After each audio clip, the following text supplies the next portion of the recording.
Showtime is here, no time to fear. Karel is so near because showtime is here. So on with the show, let's give it a go. Karel is the one that you need to know. Now it's showtime.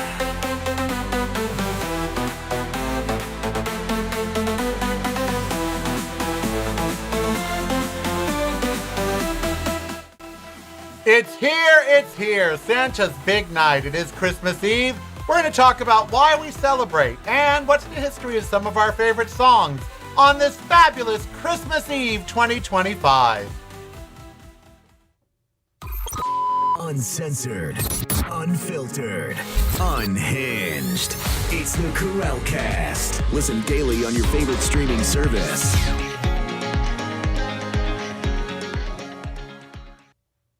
It is the Karel Cast. I am Karel. So very glad you are joining me on this Christmas Eve, Wednesday, December 24th, 2025.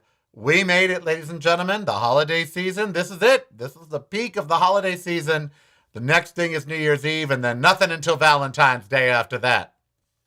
I'm so glad you're joining me. My little festive background for today and tomorrow. Although with my computer here, you can't see the little presents that are back there, but oh well. You still see the tree. I hope you're having a lovely holiday season. I hope you're having a lovely day today. Maybe some of you are crazed getting everything ready for tonight or tomorrow.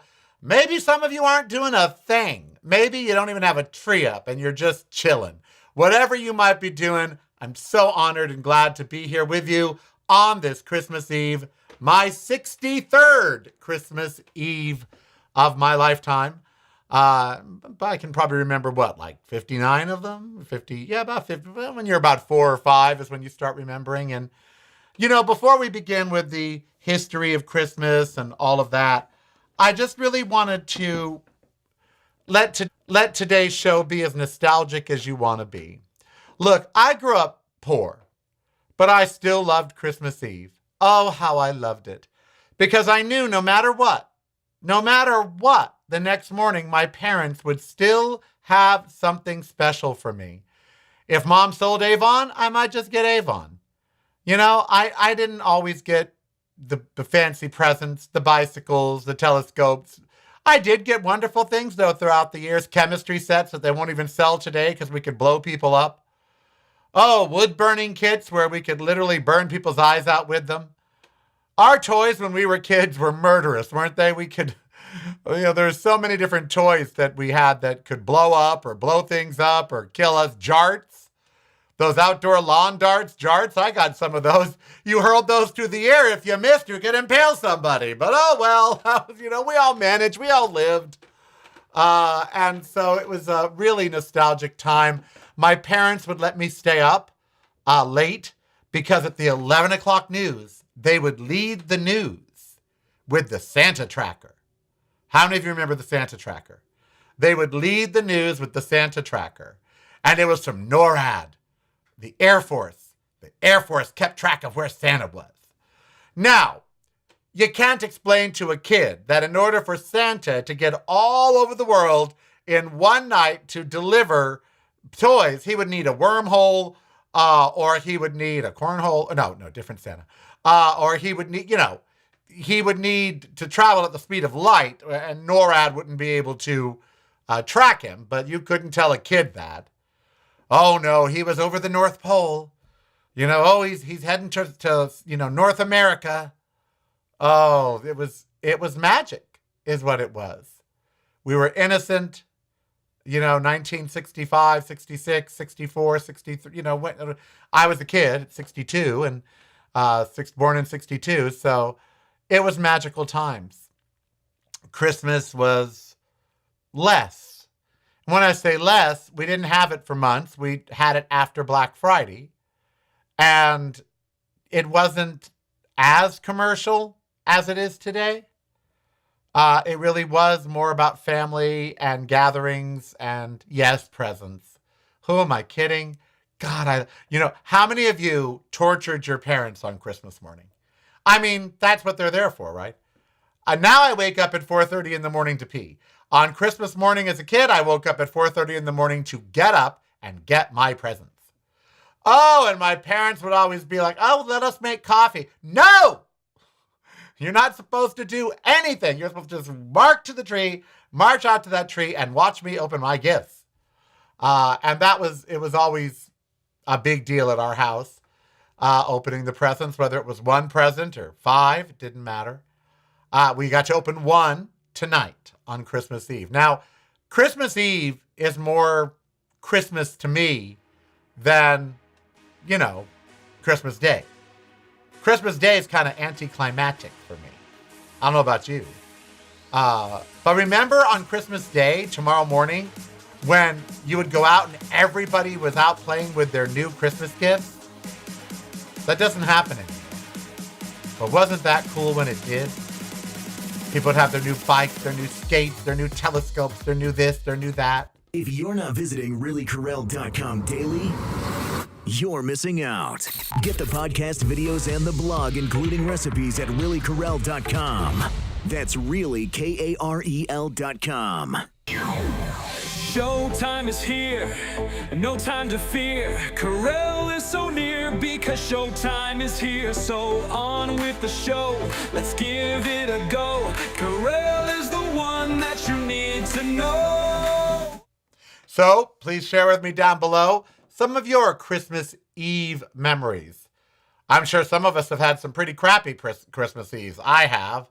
Things have gone wrong. People have died. People are in the hospital. But, there is still a magic to it. I don't believe that it was the birth of Christ, and I don't believe in Santa. Well, I believe in Santa's magic. But I don't, believe in a guy breaking into our house, eating our cookies, and then leaving us a present. Better known as a trespasser, home invader. But, there are some great memories of Christmas Eve and Christmas morning because they all sort of blend, right? I mean, once it gets dark, that's it. That's it.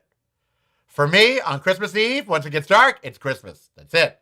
It is Christmas from the time it gets dark on Christmas Eve until nighttime on Christmas night. And growing up, you don't really think about why are we doing this? What is the genesis of this? You don't really think about that. But as I got older, and I know a lot of you know this already, or some of it or whatever, but since it's Christmas Eve and Christmas Day tomorrow, we're not going to talk politics, topics, Donald Trump. He's getting a lump of coal. And he'll be happy with it because he's all about fossil fuels. So no lump of coal for him either. Give him, I don't know, Noxzema to take off his orange makeup. I don't even know. What would I give Donald Trump for Christmas? A grenade without the pin? Kidding. It's a holiday cheer. Ho, ho, ho. So I wanted today to tell you a little bit about why we are celebrating today. A lot of you aren't Christian. A lot of you don't believe in Santa Claus, but you're still celebrating. And believe me, long before the Romans decided that this was to be a Christian holiday, we still celebrated this time of year. We certainly did. Now, it was called Midwinter. It was the Midwinter festival season, and it was about the winter solstice. Make no mistake, our solstice was the 21st, a few days ago. So the Midwinter was a natural festival. It was a festival season. And, all cultures did it. It wasn't just like the Dutch or the Germans or no. All cultures back then, except probably African cultures, because I doubt that it was winter. Same with Australia. They opposite seasons.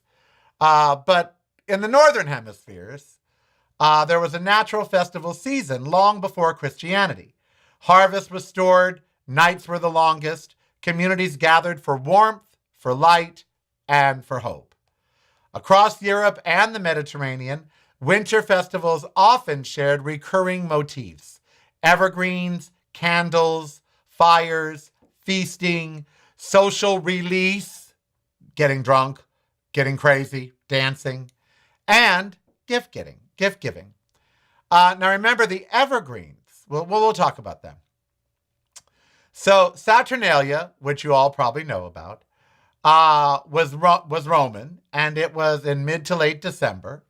It was a feast, the Feast of Saturnalia, and it was, honoring Saturn, the god of Saturn. There was a lot of revelry. It was the Romans, very debaucherous. There was gift giving. There were a lot of things that we do today that they did during Saturnalia. There was also Invictus, or Sol Invictus, which would mean Sun Invictus. That was in later Roman religious life. Some later sources connected December 25th, birth of the unconquered sun celebration, to the same date that Christians picked for Christmas, for the birth of their Savior, even though he would not have been born in December. Yet historians debate the direction of influence and the evidence basis for that. The earliest clear Roman evidence, and this was invented by the Romans, the actual Christmas, was invented by the Romans for a December 25th celebration of Christ's birth. The first one appears to be in the calendar associated with AD 336, about 4 years after Cher was born.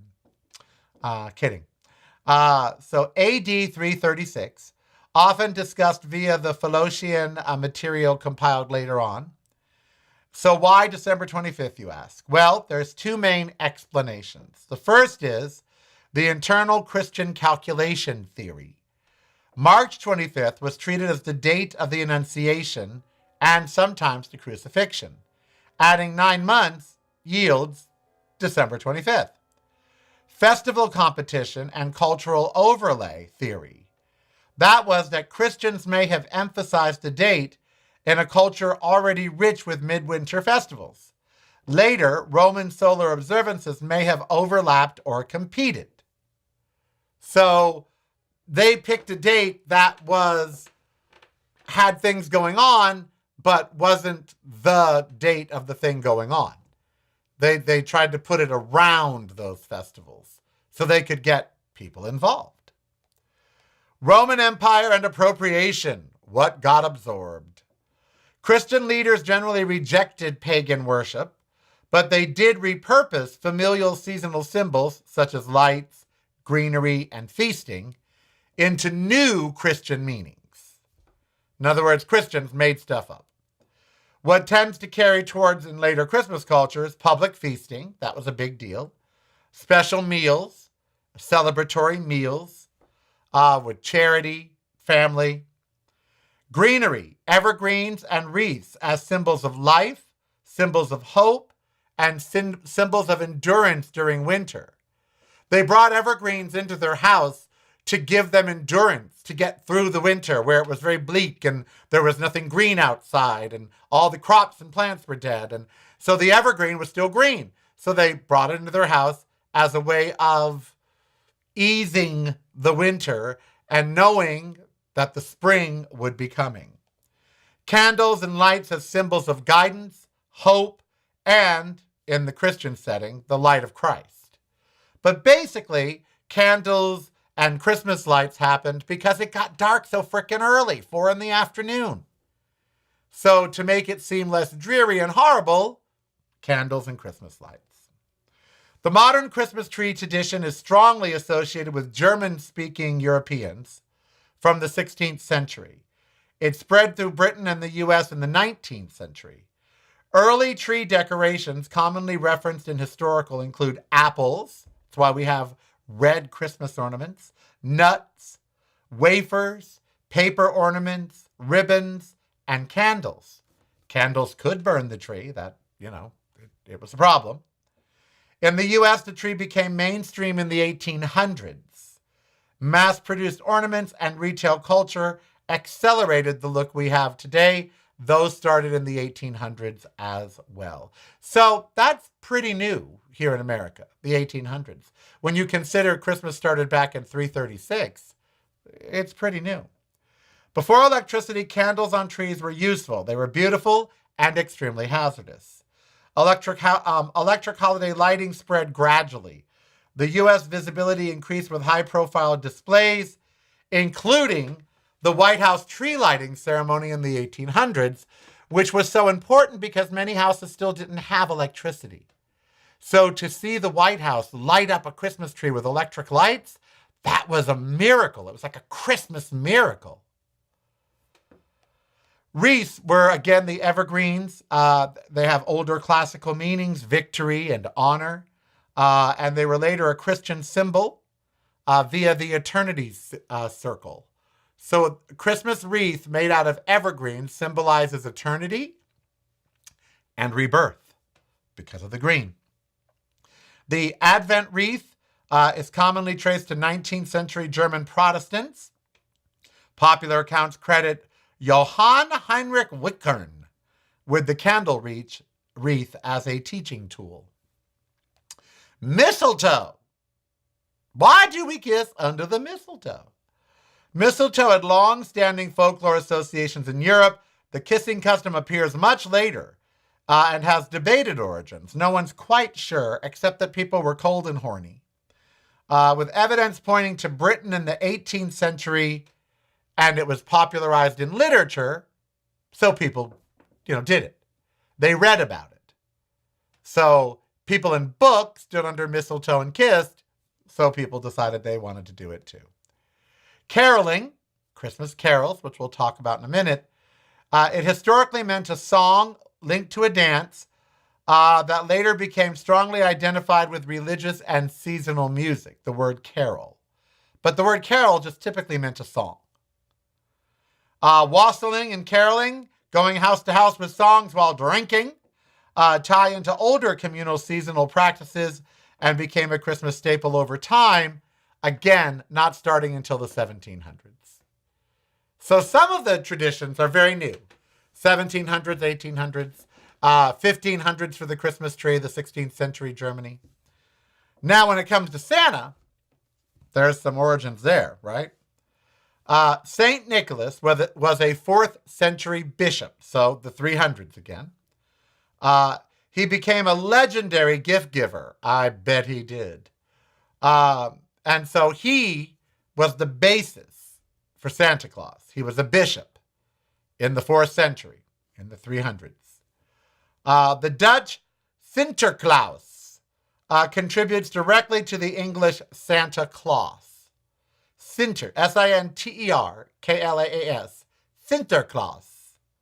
Modern Santa, with the red suit and the hat and the North Pole and the reindeer, is a composite built over centuries, shaped by poems, illustrations, advertising, and in pop culture in the 19th and 20th centuries. So the whole red, Santa, everything, that took hundreds of years to really evolve. It didn't just happen all at once. There was Santa Claus, but he didn't wear all the regalia and all of that. He was Sinterklaas, and he was an emulation of a bishop that lived in the 3rd century that was a tremendous gift giver. Now, in the Alpine regions, Austria and Bavaria, Krampus appeared. He was a horned figure associated with the St. Nicholas season, often a punisher.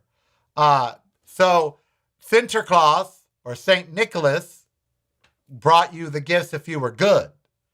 Krampus came for you if you were bad.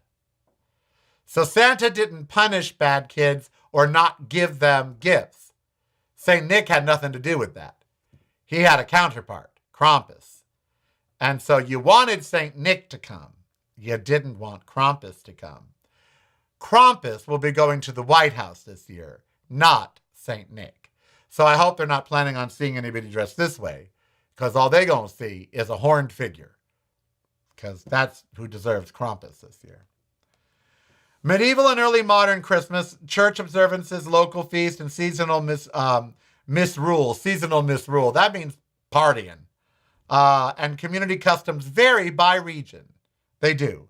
In the 19th century, industrialization and print culture helped standardize it all.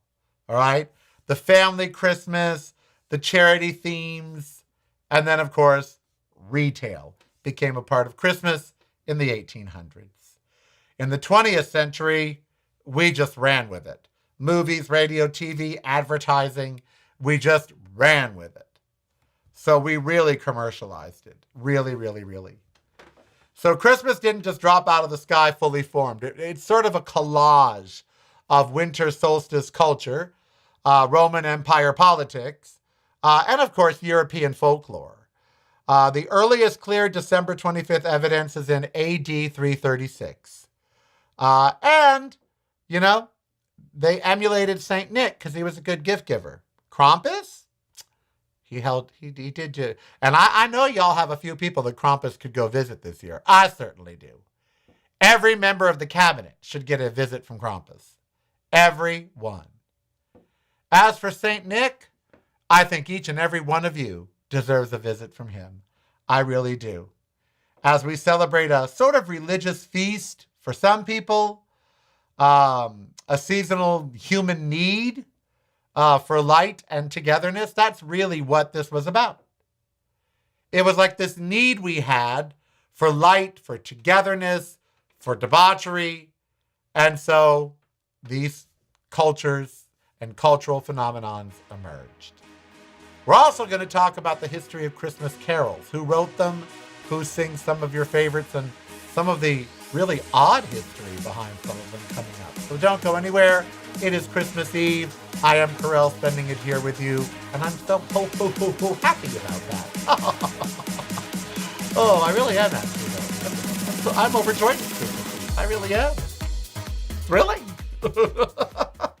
Patreon is the way to show you care. Subscribe today if you dare. Keep the show on there. Patreon is the way. Now it's showtime.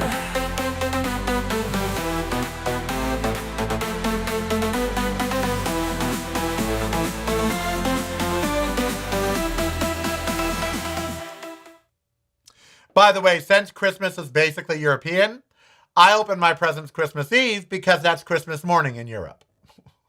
If I were in Europe, I'd have to come up with a different reason to open them on Christmas Eve, because that's when I like to open presents.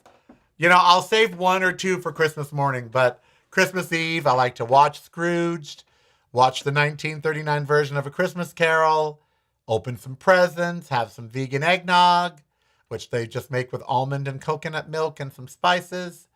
And then have a lovely dinner, and then just be with my dog.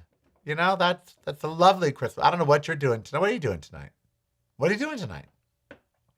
Really, what are you doing? You staying home? You going to see friends? You have family over? Go ahead and tell me in the comments. What are you doing tonight? I'd love to hear. What are your traditions for Christmas Eve? What do you do to bring in Christmas tonight? If you're Jewish, hey, it's Hanukkah. You know, it's interesting how almost all religions have some sort of festival around Christmas. There's Hanukkah, Kwanzaa. I don't know the history of Kwanzaa. That'd be kind of interesting for me to look up. What is the history of Kwanzaa? Because I really don't know what the history of Kwanzaa is. Do you? Let's see if we can figure it out here. What is the Kwanzaa history? Let's see. Oh, I can't even pronounce it. Kwanzaa is an annual cultural celebration created in 1966, so I was 4 years old, by activist and scholar Dr. Maulana Karenga, Karenga, as a way to unite and empower the African American community by honoring their African heritage. The name is derived from the Swahili phrase Matunda Ikwanza, meaning first fruits. Well, here I am. Who knew it meant first fruits? Mr. Karenga developed Kwanzaa in the aftermath of the 65 Watts Rebellion in LA, a period of significant civil unrest. His goal was to create a non-religious cultural holiday that would reaffirm African values, foster a sense of community, and restore pride among people of African descent who had lost much of their heritage through enslavement. The holiday is modeled on traditional African harvest festivals from various cultures, including those of the Ashanti and the Zulu. It's observed from December 26th to January 1st. It centers around 7 core principles known as the Nguzo Saba, Swahili for 7 principles, with one principle emphasized each day. Oh, isn't that interesting? So each day they ruminate on a principle. And those core principles are, let's see, umoja, unity, kumba, creativity. Well, that's very interesting. That's a cool thing to celebrate. I think I like Kwanzaa. I do. I think I like Kwanzaa. And I like the idea of the 7 principles. That's really cool. Celebrating unity. The 7 principles of Kwanzaa. They are, let's see, unity, self-determination, collective work and responsibility, cooperative economics, purpose, creativity, and faith. Well, those are very Christmassy and they're very fabulous. So each day from December 26th to January 1st, they celebrate one of those principles. That's really cool. Instead of the 12 days of Christmas, they have the 6 days of Kwanzaa. And that's really quite cool. And as for Hanukkah, well, do any of you know what Hanukkah really stands for? Why they do it? What it is? It's the Festival of Lights, an 8-day Jewish holiday, celebrating the rededication of the Second Temple in Jerusalem after the Maccabean revolt against Greek-Syrian oppression in the 2nd century. So the 200s. The 100s. So Hanukkah predates Christmas. It's marked by the miracle of oil burning for 8 days, celebrated with nightly menorah lighting, special prayers, fried foods like latkes and sufganiyot, dreidel games, and gifts. It begins on the 25th. So on Christmas it begins. Of the Hebrew calendar. That usually falls in November or December somewhere. So it doesn't fall on the same, I believe it doesn't fall on the same day every year. They light menorahs, they eat fried foods, they play with a dreidel, they sing. It lasts for 8 days and nights, beginning the 25th of Kislev, Kislev. In 2025, that would have been Sunday, December 14th through sundown, December 22nd. So Kislev, the 25th day of Kislev, and that was Sunday, December 14th this year. So it does change every year. But it's 8 days. It's a festival of light, celebrates burning of oils, celebrates rededication.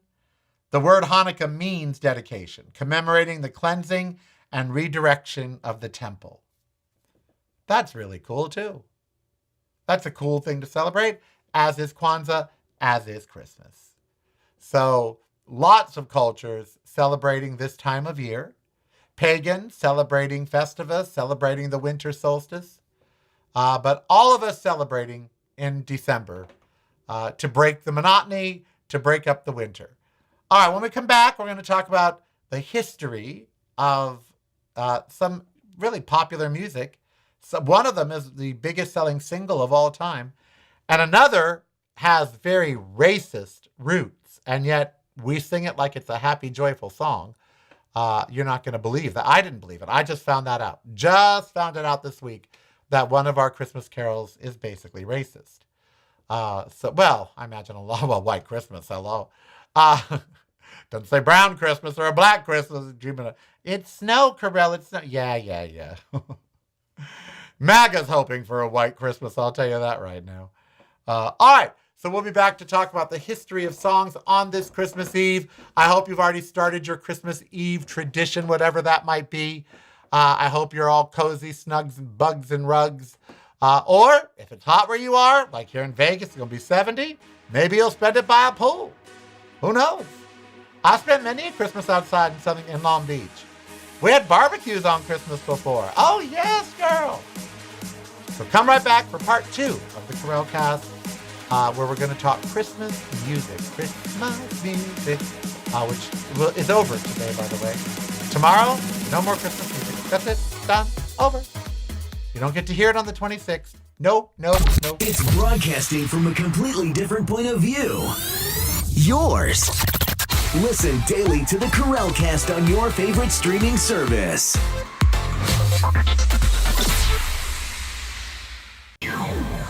Showtime is here, no time to fear. Karel is so near because showtime is here. So on with the show, let's give it a go. Karel is the one that you need to know. Now it's showtime.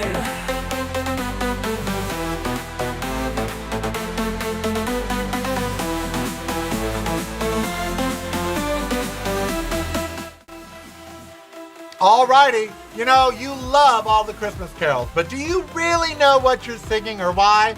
We're going to tell you. It's Christmas Eve here on the Karel Cast, and I hope you're having a good time. I'm having a ball. Ember's in her Santa suit.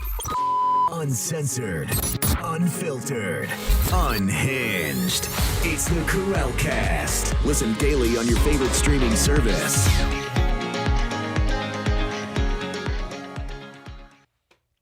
All right, it is the Karel Cast Part 2 on this Christmas Eve. So glad you are joining me and sharing some time with me. Those of you diehard fans that are doing it, listenership, as we know, is down over the holidays, but I'm glad you're here. All right, so music. There's no two ways about it. Even before it was named Christmas, there was music. It was a festival. People danced. And there's been some Christmas carols that have been around for hundreds and hundreds of years. Others are just brand new. Some have interesting stories, and some are just songs. What's your favorite Christmas carol, by the way? And if it's All I Want for Christmas Is You by Mariah Carey, do not put that down below. All right, just don't. But what is your favorite Christmas carol? I'd love for you to comment down below and let me know. What is your favorite Christmas carol? And do you have any that are just so sentimental? They always get to you because you think of your mom or your dad or your brother, sister, your wife, your husband, your children, whatever it might be. You know, there's one that's such a happy song, really, and I sing a rather untraditional one. Alexa, play Jingle Bells by Barbra Streisand. Sure. I love Jingle this song. Bells by Barbra Streisand from Apple Music. Uh-huh.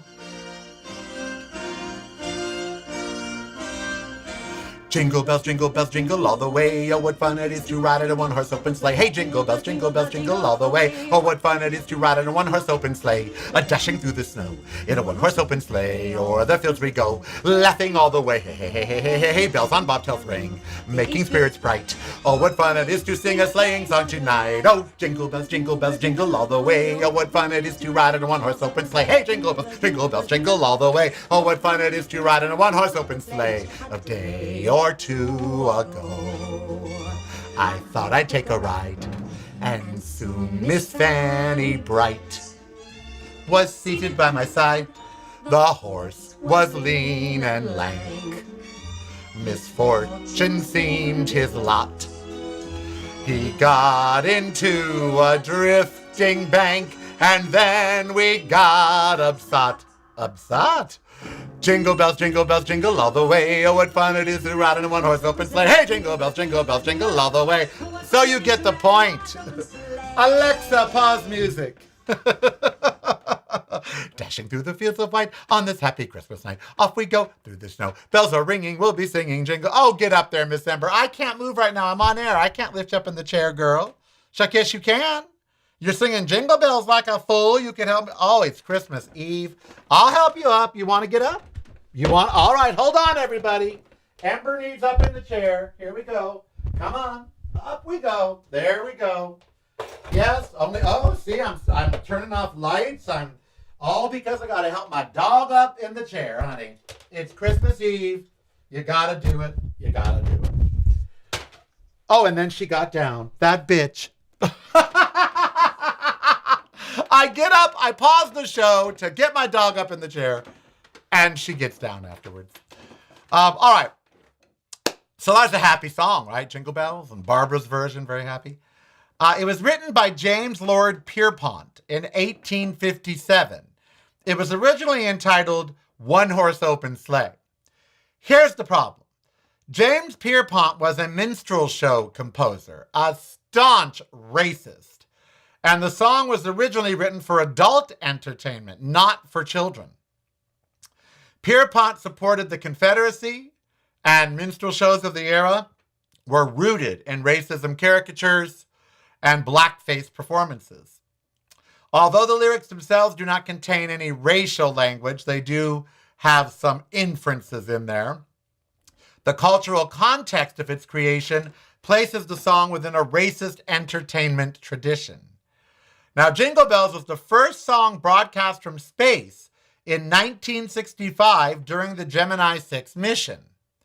It's ironic that, the horse being lean and lank, black people couldn't afford, big steeds, fields of white. Believe me, I've heard it broken down before. It's a racist song. And the guy that wrote it, big racist, big, huge racist. However, most people don't know that, and they just enjoy it as a celebration of winter and riding around in a sleigh, which most of us have never done. I've lived in Maine and Massachusetts, and I've ridden in a one-horse open sleigh, actually. And I sang Jingle Bells while doing it. Barbra Streisand. You're missing out. Get the podcast videos and the blog, including recipes at reallykarel.com. That's really KAREL.com. Showtime is here, no time to fear. Karel is so near because showtime is here. So on with the show, let's give it a go. Karel is the one that you need to know.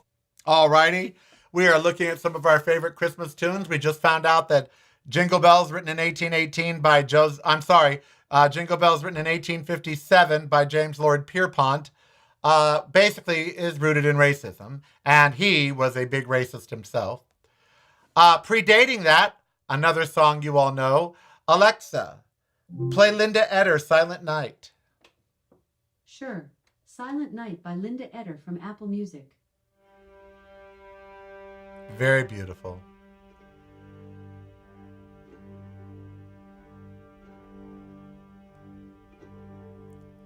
Silent night, holy night, all is calm, all is bright, round yon virgin mother and child, holy infant so tender and mild, sleep in heavenly peace. Sleep in heavenly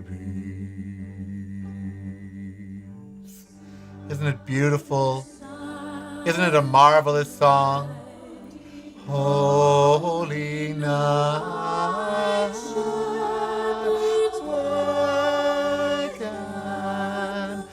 and this version is very true to the original.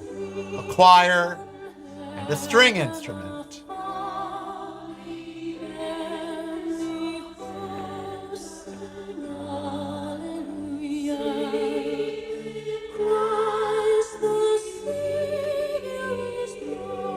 Oh, yes.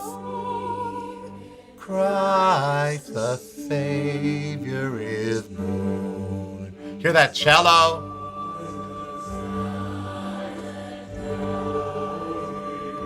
Alexa, pause music. I could just listen to that all the time. Now that song has a very, very cool history. It was written out of necessity, the mother of invention. Joseph Mohr and composer Franz Gruber. It was written in Austria. And the reason it was written was because the church and their choir were getting ready for a Christmas mass and the organ broke. Huh! And the organ repairman couldn't get there in time to fix it for Christmas Mass. It wasn't like they had the yellow pages or the internet. They couldn't just look up an organ repair person. And what were they to do? So Joseph Mohr and Franz Gruber wrote Silent Night for the guitar. Okay? It was the first Christmas hymn written solely for the guitar. Most were written for the organ. This was written for the guitar. It was first sung in a very small church Of course, after the organ broke, it emphasizes peace and calm during the Napoleonic War era. Now, Silent Night was sung in 1914 in the Christmas truce of World War I. It is said that the Americans on Christmas Eve, and the trenches were literally, not even 100 feet apart. So they pop up, shoot, pop back down, pop up on the other side, shoot, pop back down. And so on Christmas Eve, the Americans started singing Silent Night. And the French started singing Silent Night as well, as did the Germans. And all of a sudden, the war stopped. It stopped. They came out of the trenches. They exchanged gifts. They had cigarettes, matches, bullets, but they exchanged what they had. They made coffee, which was a big deal. They shared what they had with each other. And the next day, went back to killing each other. Not making that up. It's a song that stopped a war. And it was written all because they needed something to play on the guitar. All right, let's see. What's next? Alexa, play White Christmas. Sure. White Christmas by Bing Crosby from Apple Music.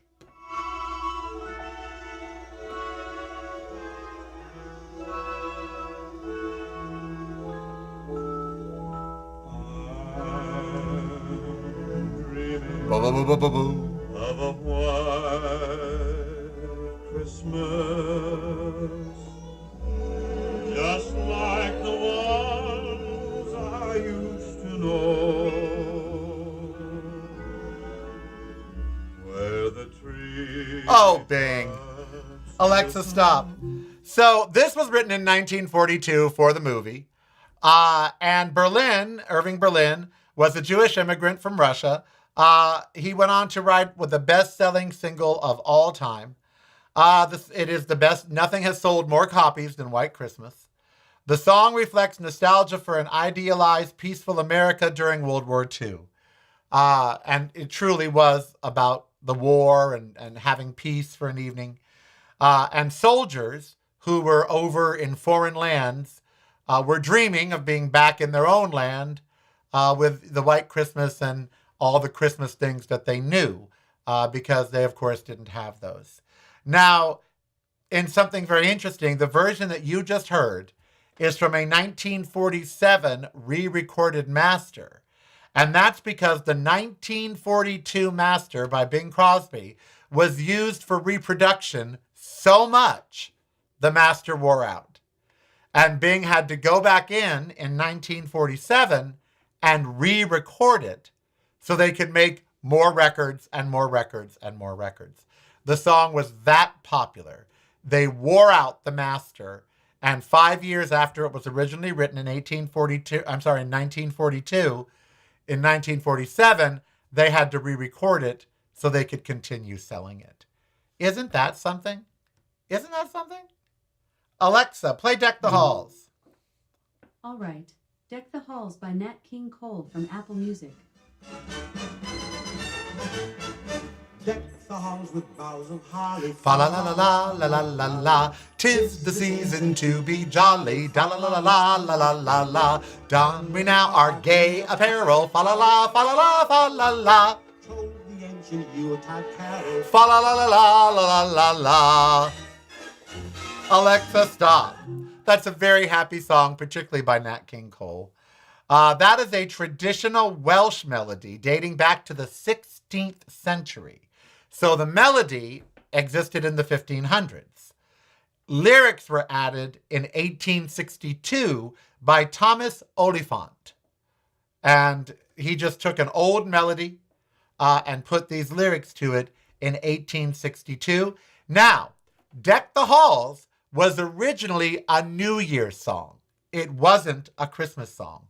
It was a New Year's song. And the fa-la-la refrains, those were very, very popular in madrigals of all kinds. Now, the plural halls is not meant meaning hallways, okay? It was what they referred to the big manor houses as. Eaton Hall, Boulay Hall. So deck the halls means deck all the houses. I know you probably thought deck the halls meant deck the hallways of your home. Nope. Houses used to be called halls or manors. And so deck the halls means deck all the houses. As for gay apparel, honey, you know what that means. Alexa, play Judy Garland, Have Yourself a Merry Little Christmas. Okay, Have Yourself a Merry Little Christmas by Frank Sinatra from Apple Music. I said Judy Garland, did I not? Merry little Christmas. Let your heart be light. Let your heart be light. From now on, our troubles will be out of sight. Meaning right now we're in trouble. Have yourself a merry little Christmas. More gayness. Make the Yuletide gay. I'm all for it. From now on, our troubles will be miles away. Alexa, stop. So, as you can tell, this is not a happy song. The person singing it is troubled. Our troubles will be miles away. Let your heart be light, meaning right now your heart is heavy. It was written in 1944 by Hugh Martin and Ralph Blaine for the movie Meet Me in St. Louis with Judy Garland, and she sang it. And again, it was just too damn depressing, of a song. So in 1945, when Frank Sinatra did a cover of it, he actually requested the lyric changes to make the song more optimistic, and Judy in the movie had done so as well. So it was changed twice. Judy changed some of the lyrics in the movie. Frank Sinatra had even more lyrics changed. And, it's depressing now. Can you imagine what it would have been if they had left the lyrics, we'll have to muddle through and we may not have a home and, all of that. Can you imagine? Suicidal, you would have slit your wrist. Now, there have been some controversial Christmas songs that created a stir at the time and were banned from the radio. And this is one such song. Alexa, play I Saw Mommy Kissing Santa Claus. Sure, I Saw Mommy Kissing Santa Claus by Jackson 5 from Apple Music.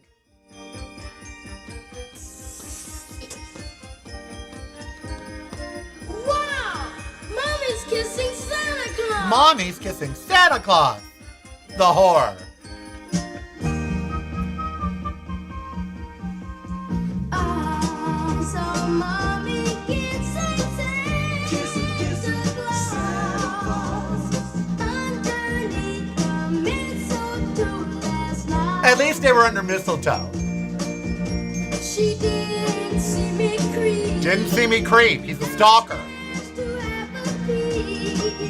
She thought that I was tucked up in my bedroom fast asleep. Then I Mommy tickled She tickled Santa Claus. Alexa, pause music.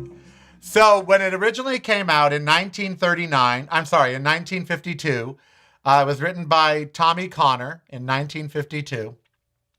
When it was originally come out, the song caused great controversy because of its sexual implications. Now, it's told from the innocence of a child, misunderstanding adult behavior.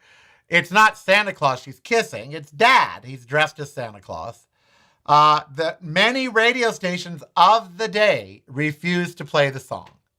And it wasn't until later in the 1960s, when it was free love and everything was groovy, that the song really found its core in American Christmas culture, because many deemed it was just too sexual. Just too sexual. And it kind of is, She's kissing him under his beard. What else is she kissing? She licking his candy cane? What's going on there? All right, Alexa, play Jingle Bell Rock. See, she shouldn't listen to me. Shouldn't listen to me. Alexa, play Rudolph the Red-Nosed Reindeer. All right. Rudolph the Red-Nosed Reindeer by the Countdown Kids from Apple Music. Who the hell are the Countdown Kids? The artists that they pick for you sometimes, right? You know Dasher and Dancer and Prancer and Vixen. Yeah, they're all bullies. Comet and Cupid and Donner and Blitzen. Every Rudolph, or every reindeer that just was named was a bully. The most famous reindeer of all. Rudolph the red-nosed reindeer had a very shiny nose. Am I on the Teletubbies? I feel like I'm on the Teletubbies. Alexa, stop. She won't. She loves it. Alexa, stop. So Rudolph the Red-Nosed Reindeer was written by Robert L. May in 1939 with music added by Johnny Marks in 1949.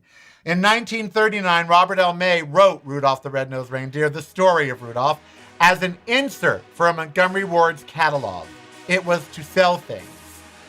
The catalog insert became hugely popular, drove tons of people to Montgomery Ward's, and Montgomery Ward's decided to capitalize upon that and make little Rudolph dolls and all of this stuff and capitalize on Rudolph. Now, the company very easily could have kept the copyright because Mr. Mays worked at an outside advertising company and they were clients, so they technically...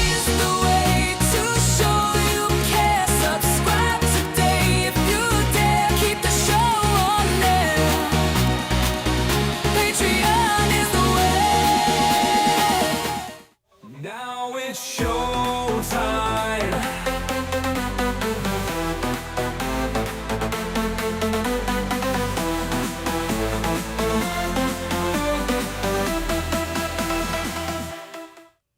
All right, sorry about that. I ran a little over.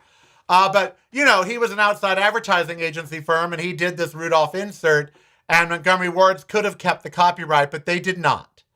In one of the most magnanimous things a corporation has ever done, they gave the copyright back to the family so they could profit off of Rudolph the Red-Nosed Reindeer.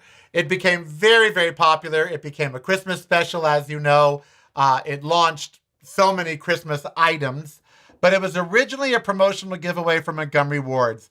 It, of course, has themes of bullying, exclusion, and redemption. And those resonated with America that was in war and post-war. Johnny Marks was Jewish and wrote many iconic Christmas songs. He wrote the 1949 music to it, but the lyrics were written in 1939 by Robert L. May for Montgomery Ward's. Now one of my favorite, just favorite. Alexa, play Linda Eder, Do You Hear What I Hear? Okay, Do You Hear What I Hear? By Linda Eder from Apple Music. I love this version. Oh, I love it so much. It's very tribal. Do-do, do-do-do-do. And what I love more is the meaning of this song. Do you all know why we sing this song? Said the night wind to the little lamb, do you see what I see? Way up in the sky, little lamb, do you see what I see?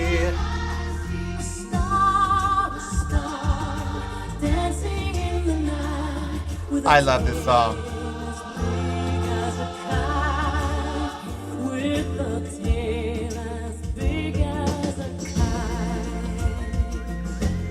Alexa, stop. I would let this entire song play and just sit here and listen to it. Linda Eder, Do You Hear What I Hear? My favorite version. It's one of my favorite Christmas songs for a very important reason. First of all, it was written the month before I came out. And I don't mean as gay, although, that was in the 70s. In November of 1962, by the way, I'm told I'm a premium gay. They have classes of gays now. I'm a premium gay because I never came out of vagina. I was a C-section. So, but I have had sex with women, so I guess that negates that. But anyway, Do You Hear What I Hear was written in October of 1962 by Noel Regney and Gloria Shane. It was a desperate prayer for peace during the Cuban Missile Crisis, because I was born in the wake of the Cuban Missile Crisis in Miami, Florida. It was a terrifying standoff between the U.S. and Soviet Union on the brink of nuclear war. Composer Noel Regney, scarred by his experience in World War II, he had served in World War II, was inspired by the sight of innocent life in New York City amidst the global tensions, leading him to write lyrics that became a powerful Christmas carol calling for hope and an end to conflict. The crisis occurred in October of 1962. The world feared nuclear annihilation as Soviet missiles were discovered in Cuba. Regney's background, he was a French World War II veteran, a Nazi deserter, a resistance fighter. He understood war's horrors and felt deeply about the fear of humanity losing it again. His inspiration was walking in New York. He saw very peaceful scenes, mothers and babies, and felt a profound need for peace, prompting the lyrics. Regney wrote the words, and his wife, Gloria Shane, composed the music, creating a unique collaboration. Released shortly thereafter, the song resonated deeply with the fearful Cold War audience, with drivers reportedly pulling over to listen, making it an instant hit. The Star, said the night wind to the little lamb. Do you see what I see? A star, dancing in the night with a tail as big as a kite. That is a nuclear missile streaking across the sky, contrasting with the song's plea for peace. Now, it was written as a B-side for a single, but became a massive success, selling millions of copies and becoming a Christmas classic with a strong anti-war message. So the star streaking through that's a nuclear weapon. You know, pray for peace. People everywhere, do you hear what I hear? You know? And what you're hearing, by the way, are the prayers for peace. Do you hear what I hear? And what you hear is prayers for peace for people everywhere. That song is an unabashed anti-war song, a cry for peace on this Christmas Eve. I don't know what music you love. I hope I touched on some of the history of the songs you love. Rockin' Around the Christmas Tree, written in 1958, again by Johnny Marks, recorded by Brenda Lee when she was 13 years old. The song became a major hit years later as radio formats evolved. Blue Christmas, Elvis Presley, 1948, again Billy Hayes and J.W. Johnson, popularized by Elvis in 1957. It has been recorded by more than 75 different artists. 1962, again, Johnny Marks. He wrote so many Christmas songs, this Johnny Marks.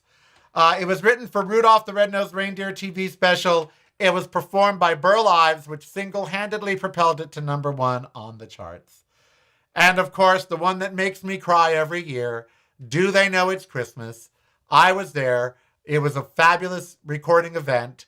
Boy George, everybody, every British pop star in the world, George Michael, everybody, Bob Geldof from the Boomtown Rats got them all together for 36 hours. Paul McCartney, just the biggest stars.